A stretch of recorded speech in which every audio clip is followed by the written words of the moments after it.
So welcome everyone to the Lyfebulb seminar webinar focused on the power of connection. Today we are talking about organ transplant, and I am Karin Hehenberger. I'm the CEO and founder of Lyfebulb. I'm also a double transplant recipient. I received a kidney and a pancreas now 14 and 13 years ago. And I wanted to first announce and thank everyone who's involved in kidney donation, because today it is World Kidney Day. In my case, I'm incredibly grateful to my donor, who is my father, as well as, of course, the incredible care team and everyone around who has helped me take care of my kidney since I received it. The important guests today here, we have visitors from Trio. We first of all have the president, pretty new president of Trio in Lorrinda. And we also have the president of the Oklahoma chapter, Benjamin. Welcome to both of you, and I'm really privileged to have you here today. We are excited to talk about this topic, which is so critical, I think, to all chronic disease, actually to all humanity. The power of connection is what I think makes us human, connecting with others. But especially in times of despair and times of hurt and times of sorrow, it is really important to be able to connect with others for support. It's also important to connect when we feel strong, because then we can share and be the mentor. And that is also an incredible experience to help others. That's also what makes us human. I believe that's a big differentiator. I feel that especially us individuals who have had the privilege to receive a second chance to life, there is not an obligation, but I think that many of us feel that there's an opportunity to share and to help others as part of this second chance to life. So welcome again, Lorrinda. Please, why don't you introduce yourself a little bit, as well as what is Trio and how does it connect people with one another? Hello, everyone. I'm Lorrinda Gray Davis, and I'm the new president of Transplant Recipients International Organization. And that's what TRIO stands for. It's just a lot of words to say. So I joined the board in January of 2019, and I founded and was a president of the TRIO Oklahoma chapter. And since then, I have now become the president since Jim Gleason. He was the president forever at Trio, and just a wonderful gentleman. Jim Gleason passed away in August, and so I stepped in at that point. And so we have 13 chapters around the country, and I'm a liver recipient. And so I felt like after my transplant that I needed to give back and make sure that people did not feel the way I felt. So I felt very alone. So the power of connection was very important to me. So thank you for having us. Thank you, Lorrinda. Thank you for what you do for so many patients and care partners and donors. So Benjamin, please tell us your story and also what you shared a little bit with us before we started the seminar. You know, how did you feel after your transplant, and how did you find Trio? Oh, well, my name is Benjamin Babb, and I am the new-ish president of the Oklahoma chapter of Trio. I have the opportunity to come and try my best to continue what Lorrinda has been doing. And I will tell you a little bit about myself. I got sick in December of 2020 with COVID. Before that, I had a lot of depression issues, and I was definitely an alcoholic. A lot of my liver problems, which I am a liver transplant recipient rather, they were due to alcoholism and just a bad way of living. I really loved food and all that. But then I got COVID and I wasn't getting any better. I started becoming jaundiced. And I eventually went to the hospital, and it turned out that uh, COVID had attacked my liver instead of my lungs. And I had already been pouring gasoline on the dumpster fire. I also went to Integris and learned that I have alpha 1 antitrypsin deficiency disorder, which that's an issue that's been going on in the background in my life without me knowing it. But at the same time, I was headed towards cirrhosis anyway, just due to my lifestyle. And I was extremely depressed. So when the doctor told me that I only had 6 years to live, I was happy about it. But then I kept getting sicker, went back to the hospital, and the doctor told me that I had 3 months to live. In about a month and a half time, it went from 6 years to 3 months, and I was just devastated. That's uh, not very much time. So I got a hold of my family, and they told me that I needed to live. My mom made me promise that I wouldn't die before her. So I promised, and I went to Integris. And let me tell you, I still felt alone.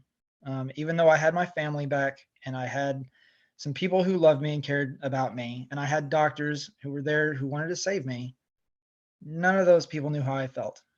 Whenever they told me that I was going to die potentially, I felt alone. It was just me and a doctor in a room, and they said, Benjamin, you have 6 years to live if you don't change your lifestyle. And then the same thing happened just a month and a half later when they said, Benjamin, you have about 3 months to live. I was all alone because COVID was at the height of COVID, and it was devastating. And I thought that having people in my life would mitigate that feeling of being alone, and it was still there. I was able to find Trio through Alcoholics Anonymous because I was supposed to go there because most liver transplant patients are told that they have to go there.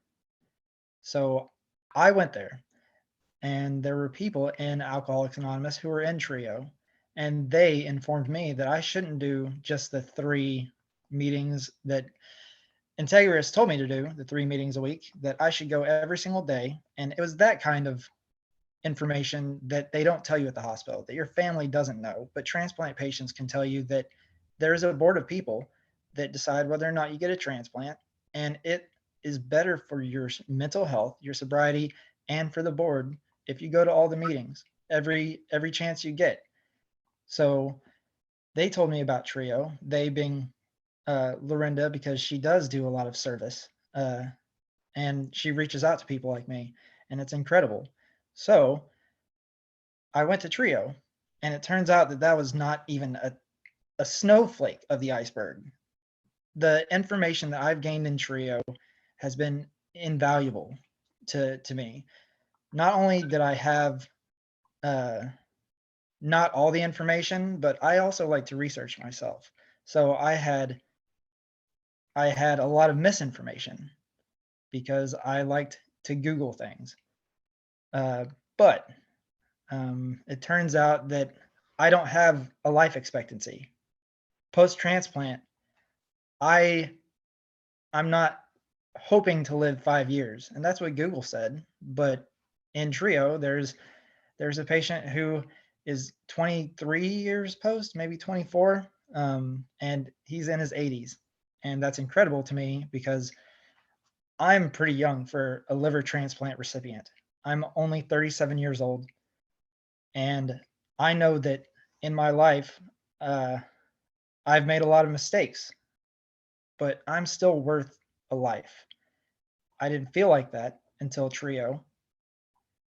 And whenever I thought that I still had just 5 years post transplant, that this is just a band aid, that I'm still not fixed, I was also okay with that. So just having the peer to peer support group there were actual people who have been through the things that I didn't know about, because as a pre-transplant patient, I didn't know anything. And I don't want to take up all the time right now talking about that. But I am so fortunate that I was able to find Trio, because at that point it was just Lorinda's feet on the pavement work. That's what got me to Trio. So Lorinda, Because it, oh, sorry. no, Lorinda, I just wanted to, so thank you, Benjamin. It's an incredible story, and really we are all, I think, here so very grateful that you found Trio and that you are here, and it's amazing to see you look so healthy, and Sorry, I'm a talker. no, this is wonderful what you're sharing. I just wanted to understand a little bit from Lorinda how Benjamin, how did you find him? How did and how can we scale this? How can we find more Benjamins? That's actually my goal in Trio for, for national is, pre-transplant patients. That's who we're missing out of the pie of transplantation. We're missing that group of people. And I feel like they've been left out. And so, in transplant, you hear about organ donation and you hear about recipients, but you never hear about journeys. And so most people, when they hear they have to have a transplant, they are terrified because they've never heard of the journey. They've never heard of someone's journey in transplantation. They just hear the organ donation and the recipient. And so I think getting rid of the fears for a pre-transplant patient helps them go through the process, and they have an understanding. My doctors didn't understand, my family didn't understand, and my family would say, get well, because people don't know how to talk to you, because it's, not everyone just gets a transplant. Right. The process of getting the transplant and the stories of how to maintain a transplant. I mean, those are not very well known. I think we've talked about that in the past as well, that, the transplant process is often glorified to a surgical procedure, and it's a gift of life that we hear all the time, right? And then there's very little discussion about the case of liver, how you actually have to comply and show that you've been educated about how to take your medication and how to stay healthy afterwards. And that is actually in contrast to heart and kidney, for example. In kidney, of course, it is recommended that you're educated, but it's not a compliance criterion in the same sense as in liver. And then there's very little, description about the management, the long-term management of a transplant, where you also need support. And since today is really about support, we want to talk a little bit more about how actually Trio is operated. How in Oklahoma, how often do you do support group meetings? How do you find others? And maybe Benjamin, if you can talk a little bit about that now, not only as the Benjamin, the patient, but Benjamin, the chairman or president of the Oklahoma chapter. How do you operate your organization? Well, I'm taking the model that Lorrinda set up in the first place, and it's been working out so well right now that we've just expanded to a Tuesday meeting because Thursday was just not enough. Lorrinda set that up before she handed me the reins, and she also set up a care partner meeting. So for the regular transplant patient meetings, we do 2 every week from 6:30 to 7:30 Central Time. Sorry. And then the first Wednesday and the last Wednesday of every month, we also have a care partner or caregiver meeting for the families and friends of the people that are going through the patient process. So we try to be more encompassing than just the patient. Do you But mix the care partner with the patient, or you have separate meetings? separate meetings. Yeah. It's as anonymous as the patient and the care partner want it to be. Mm-hmm. And we don't share information between those meetings as well. That way it's a safe haven for the care partner to come and relieve any kind of stress that they need to if they are having a little bit of difficulty with the patient. Because as you know, transplantation, it's such a huge life moment that there are a lot of strains and a lot of pressures on people to do well, to be perfect. And sometimes people mess up and sometimes people need to vent. And it's just a perfect place to do that while also being surrounded by people who also know how to take care of people. Mhm. And do you offer these services to the transplant centers, or how do people know that these support groups exist? I'm going to let Lorrinda take that real quick, just because she's the one who did put Yeah. the boots on the ground to get that process started, and it's just expanded since. So Lorrinda? So it was, so I started with the social workers, and the social workers at Integris is where I have my Transplant Integris Baptist, which is Nazi Zudi Transplant Center, the Transplant Institute. And we started on Tuesdays, and it was just me and like 5 other people. And now we have well over 105 people that come in, and we have people that come in from Knoxville. We have people that come in from Maryland, people that come in from California. So it started as just, in Oklahoma, but since we were on Zoom, it's like, why don't we just tell everyone about it? And so now Oklahoma is not just for Oklahoma. That's an important distinction. You So- actually have this as a national outreach. So this is now, because we've done the work, it is now a peer-to-peer national outreach program, and it's empowering and connecting the pre and post-transplant community. And so we're working with Dr. Amy Waterman to publish a paper on the work that we've done with a peer-to-peer, because it's so important for the mental health of patients just going through the process of transplantation. And being able to give back to others is what, being able to talk about what happened and to someone that, sharing your experience is really important. Incredible. So just what are some of the since you're doing the paper and analyzing these outcomes, what are some of the outcomes that you're looking at? Well, we've seen people that have come in, they didn't have a support group. And then we had people that had a support group or had a support group experience, then came to us and then went through the transplant. So we have a mixture of patients that have gone through a transplant, that found us, that have gone through the process, the entire process with us. So we have a variety of groups of patients that have, I apologize, that have been through the transplant. So we're looking at, I hate to say everything, but just at what we're doing. And then Northwestern University, they have Transplant Village, and they've been doing very similar work. And so, the 2 programs itself work. So I just think it's something that needs to be published, and doctors need to know about it.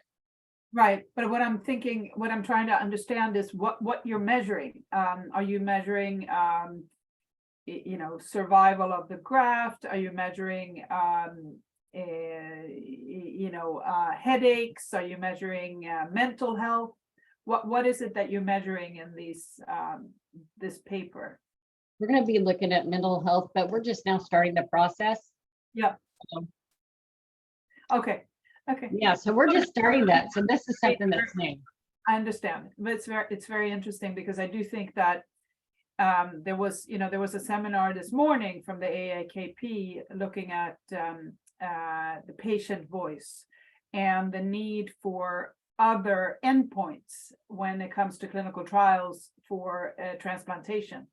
As we talked about before, the drugs that we're on are very antiquated. And the only way to get new drugs approved is to get more endpoints or more measurements for patients to be assessed by, versus just graft survival, which is already pretty good. in the transplant space. So that's why I was interested in these qualitative endpoints that may be derived from a study like yours. Well, the thing is that when I started, when I joined Trio and I went to our board meeting, our in-person board meeting, I got to see people that were 25 years out post-transplant heart, 24 years post-transplant liver, or 30 years kidney, and that gave me hope. Yeah. And so we didn't have that 5-year expiration date that you start to think because you're Googling everything. So, that hope, and how did you do it? Mm-hmm. And that's what patients want to hear. How did they do it? We don't want to hear just this information. So Right. So Benjamin, you were trying to say something? Yeah, it was just about the quantitative versus qualitative, because it is difficult to put numbers on survival rates whenever you can't tell if someone would have lived without something like Trio. But I can tell you just from personal experience, I didn't want to have the transplant before Trio. I didn't want to live before Trio. I thought that it was going to buy me about 5 years of miserable living. I thought, due to my research, which I'm a pretty decent researcher, I thought that the sarcopenia, the muscle wasting, post-transplant actually gets worse. That's not true. That's what Google told me. That's what the medical papers told me. So, knowing that I went to Trio, not wanting a transplant, not needing those 5 years of misery and then death, it was a complete paradigm shift. Yeah. And I can't put a number on that, and I don't really want to put a number on that because I'm not a number. I'm a life, and it's incredible. So I just I'll leave it at that. No, I understand. I think that's fantastic. Showcasing stories is really what you're about, and connecting with others the way you're doing is really remarkable. And they're I think learning from the addiction space is not bad at all, because that's where it started. With the peer-to-peer connectivity and sharing of experiences. I think we have a lot to learn in somatic disease from mental health, because mental health is what is going to help us also when we go through physical conditions. So with Trio now expanding, Lorrinda, you have more than 100 people in this one setting. Are you planning to set up other Oklahoma kind of Trio chapters, or is it all going to be run from this chapter out? we're looking to get more chapters involved and educated. Yeah. And so we can have them in different time zones. It doesn't not have to be ran out of Oklahoma, but we have a moderated topic, and so it's we've been doing this for over 2.5 years, almost 3 years now. Yep. Every week. That's great. Even during holidays, we always say that you'll get bored, you'll get tired of talking to your family, and you'll come talk to us. And we always have a full meeting. So yeah. How do you, what are some of the examples of topics that are popular or return, or is it always about a story? Is it always a sharing of a story, or do you have recurring topics that seem popular to discuss? we had a topic this last week is gas tank. How do you fill your gas tank as a patient? That was one of Ben's topics, which I absolutely loved. Water is actually a big topic. A lot of people, water. People don't think about that, but water is a very big topic. We've had so many we talk about. When you talk about the topic water, what would that be? We had a heart transplant patient that was talking about how he was getting dizzy and things like that, and he realized it was water. And then everyone will come from their point of view of, well, especially with liver transplants, normally they're restricted on water because they have water overload. Mhm. And it depends on the doctors, but there's always some conversation that happens around certain things like dehydration. People don't realize how dehydrated they are. Mhm. That's so you do have, and then maybe you have conversations about nutrition or. We actually have a dietitian from the transplant center that comes on Thursdays. Her husband had a kidney transplant. And Mhm. so she talks about pre-transplant diet and we talk about post-transplant diet because there's depending on the organ type. Yep. So Yep. all organs are together in this meeting because it doesn't matter what your transplantation was. It's the fact that, you went through the process and the feelings are the same across the board.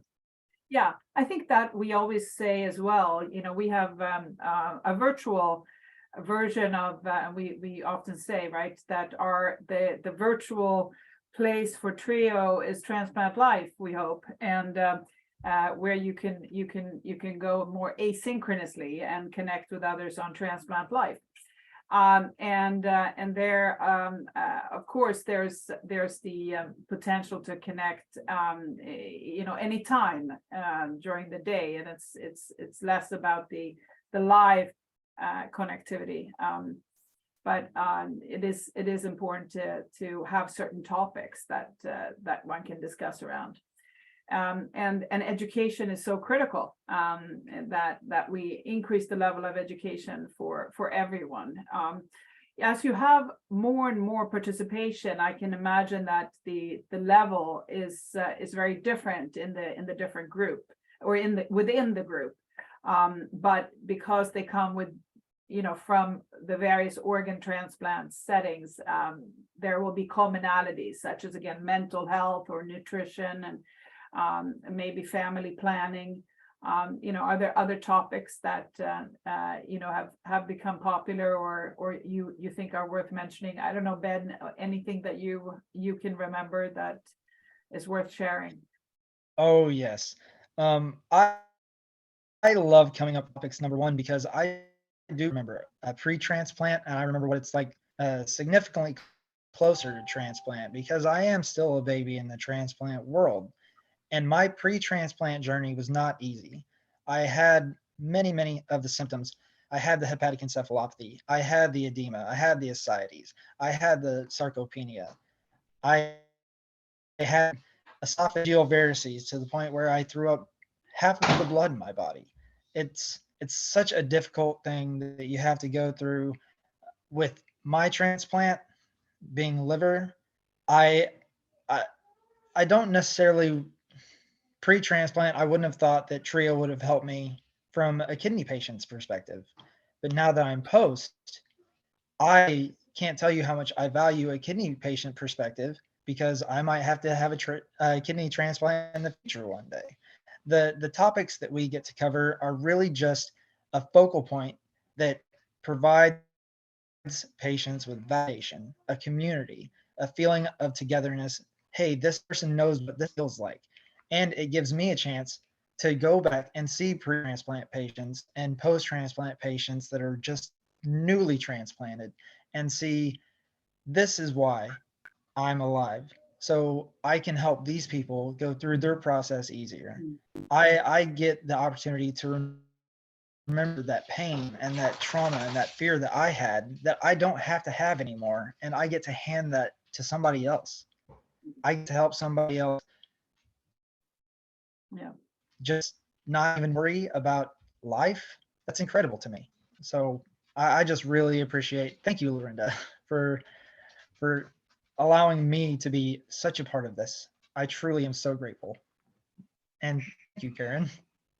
Yeah, no, I find it to be incredible, what you built, and I want to make sure that we can increase, your success and see what we can do to help. So, Lorrinda, what are some of your goals that you would want to set out for yourself that maybe we can all try to help you with? What are some of the goals for Trio in the next year or so? I think engaging the pre-transplant community and engaging care partners to where they have their own room to talk about the patients they're taking care of. Everyone gets a little frustrated and they do have to refill their gas tank. They have to go back and because they go through so much, and I'm so thankful for that. But I will tell you that I think education of primary care doctors is imperative as we move forward, because so many patients go to their primary care doctor and sometimes they're sent home on palliative care when they could have been referred to a transplant center. And there's so many people right now ending up in the ER with organ failure because they did not know they were in this was happening. And so that's a big push for me. I believe that it could be done like the ECHO project was with hepatitis C. Yep. That's very, very important. So educating the primary care physicians and allowing them to making sure they understand that transplantation is an option for their patients, and not to give up on patients, because they can see these turnarounds. I mean, Benjamin is such a good example of a turnaround. And if you only have a support community out there that can be part of that turnaround, then it can be successul. Yeah, Benjamin? Just real quick, I wanted to make sure to mention that it's not even just about a turnaround. Oftentimes patients don't know that they have any kind of liver issues until it is stage 4, because I didn't have acute alcoholic hepatitis. The first time that I saw a doctor, they said 6 years, and it was the beginning stages of cirrhosis. But that is definitely not the case for most people.